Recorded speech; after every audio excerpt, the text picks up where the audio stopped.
Spattering is a very basic technique, and it really involves shaking paint off of the bristles of your brush. I like to use these really cheap chip brushes because they don't hold a lot of charge. If you use a really good brush and you dip it into your paint, you've really got to shake off a lot of the paint before you get a dry enough brush, a discharged enough brush to really get a fine spray of dots on it. So I like to use these chip brushes, but you can use all sorts of different kinds of brushes, different sizes of brushes. I'm just going to use this 3-incher here.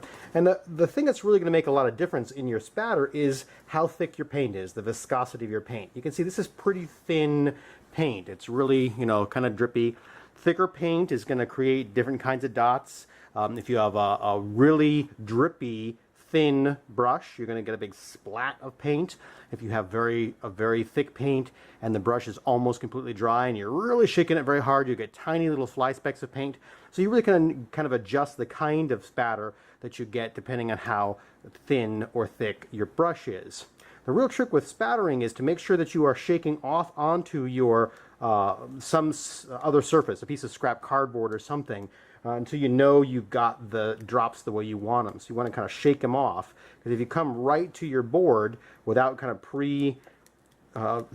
figuring out if you have the right size dots, then you're just going to cross your fingers and hope that it works. You can see what I'm doing now is I'm just very gently sort of shaking the brush. There's still a lot of paint in this brush, so the drops are pretty drippy. As I go along here, you'll get smaller, finer dots. But look at what I'm doing with the brush. So I'm just kind of taking the brush, I'm holding it, pinching it between my thumb and my index finger to kind of create a little fulcrum point. It's not a lot of arm shaking. A lot of times people want to spatter by kind of smacking the brush, sending the paint flying. It's going to send paint over your head, and it's going to send paint onto your shoes, right? So you want to keep it, it's a very small movement, a real short movement, and it's a kind of a snap. You want to stop. You notice how, like, when I snap the brush to a quick stop, the paint drops pop right off.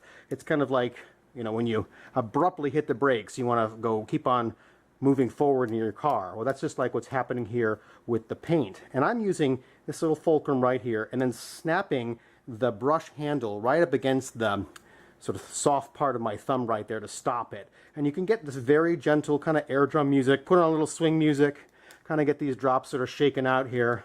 And you can do this all day long. Notice I haven't recharged the brush. I'm really going. I've just been going and going with these dots.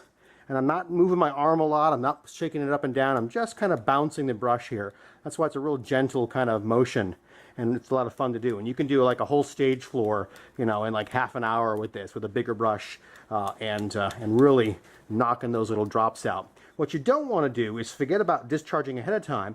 And if you come with a fully charged brush and you go to your first little splat, like, oh no, you make this huge splat right in the middle of your workspace. That's why you want to get it nicely discharged on some scrap piece of something. And then when you're happy with where it is, then move it to your surface and then start shaking out the spatter. So the real kind of takeaways about this is that the thickness of the paint really make a difference on how your spatter is going to look.